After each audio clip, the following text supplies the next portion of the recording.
Over the last few weeks there's been a little bit of panic when following the lions of Londolozi and the Sabi Sands. The arrival of the Gijima Males has definitely ruffled a few feathers and brought in the Plainscamp Males and caused the Ximungwe Males to tuck their tails and run. Whether that be a tactical, strategic move from the Ximungwe Males just to buy themselves a little bit of time or not, I'm not sure. However, what has happened is, under the cover of darkness, an altercation has to have gone down.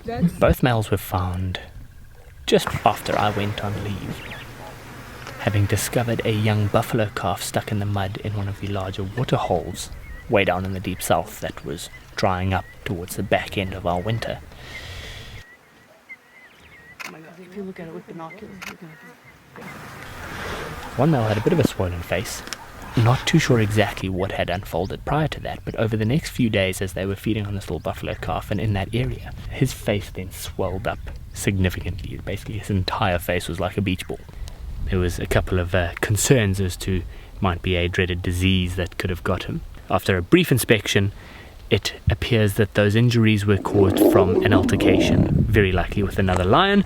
Could have very well have been from the Ximungwe Males, possibly the Plainscamp Males, but nobody was there to witness or nobody knows exactly what unfolded. The Gijima Male is now on the mend.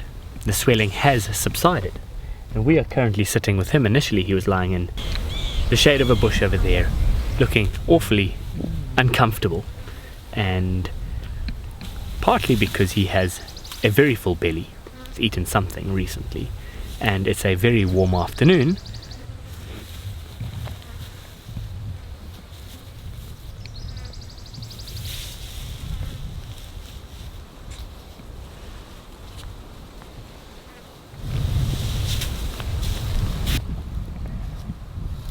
But over and above that, you can see a bit of blood on the side of his mane there, on his paws as well, and I'm sure that is drawing in a few flies and little pests that want to get to that, and so they're in there biting and causing him to be a little bit unhappy. You can see him often shaking his head, rubbing his head in the grass, trying to just deter those flies. So at least we can rest easy that it is not a dreaded disease. It is rather just a slight injury or wound from a fight, and he will very likely recover from this. But I don't think the gash we are seeing a few days later was from the initial injury, because it wasn't present when they were busy pulling that buffalo out of the mud. So following this lion saga of late has proven to be incredibly entertaining. Firstly because we have no idea what's going to actually happen in the end. It's all just presumptions and assumptions based on what we've seen in the past and what we wish to see in the future.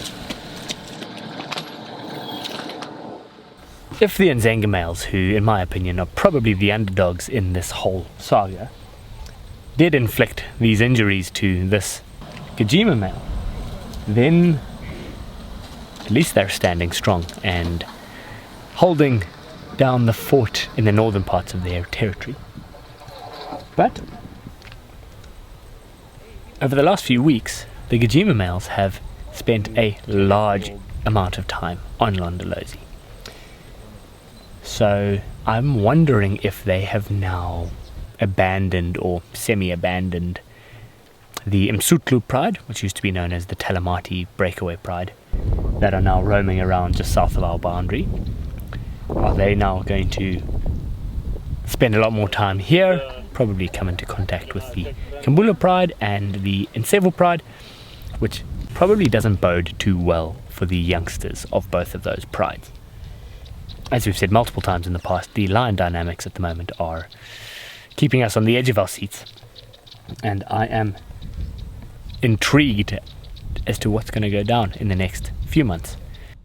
The last news I shared with you regarding the Ximungwe female was that sighting that we had where she was lying out in the open and the Mawela male had stolen her carcass. We then lost view of her walking off into some pretty thick vegetation, contact calling, but looking pretty relaxed. Sadly, although there were tracks of both the Ximungwe female and her cub seen in the days after, the cub was never seen again. and so it is believed to now no longer be around. So there was some speculation that the Ximungwe male killed the cub. However, I have my doubts about that. Based on the Ximungwe female's disposition when we were with her in that sighting, the fact that he had only just arrived in there, run up into the tree, claimed the carcass, the Ximungwe female was then moving around pretty close to the male, contact calling, and then there being tracks seen in the days after that, I don't think it happened then. As well as the fact that the Ximungwe female's territory does overlap with the Ximungwe male's territory, and females will tend to often move around and mate with all the dominant males in the area.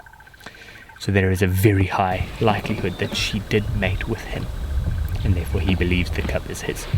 However, stranger things have happened, and we've seen in the past, which I probably won't share in this virtual safari, I'll share it separately because it's a pretty brutal sighting. The Ntomi male mated with the Nkua female, and he then killed one of her cubs. So let me know if you're wanting to see that. Otherwise, I'll keep it for another time because it's pretty brutal. While we were away, what I did hear is that the Kambula pride, well, the 2 mothers and the 6 cubs, were seen in the same area a few days later. And so there's a very good chance that they could have been the culprits killing the cub. Or it could have been hyenas or other nomadic leopards moving through the area, such as the 3-2 male that we've been seeing.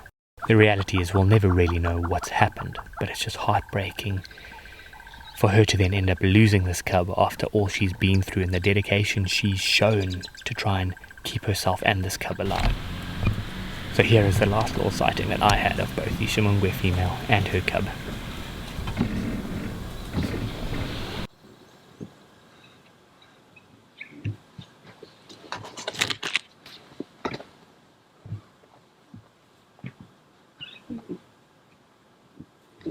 Yeah. Yeah, go for it.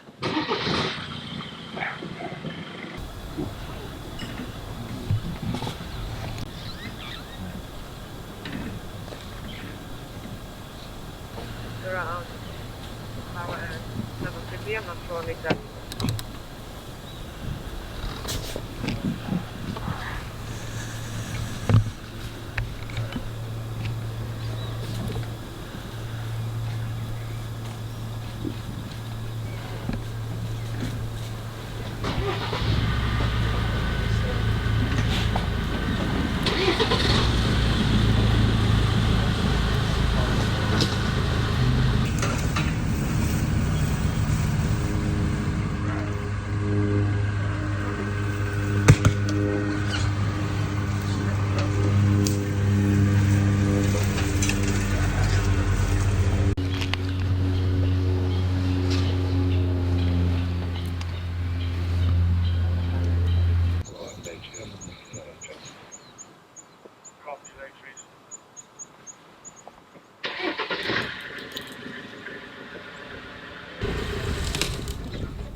So rest easy, little one. We then followed the Ximungwe female as she gave her best effort to try and stalk and loop up ahead of a herd of Nyala. Nyala up there. Oh, there's some Nyala. There's some Nyala that Sean can see behind us. Just see how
They kept changing directions, and the last we saw was her trotting up to try and yet again get ahead of the Inyala.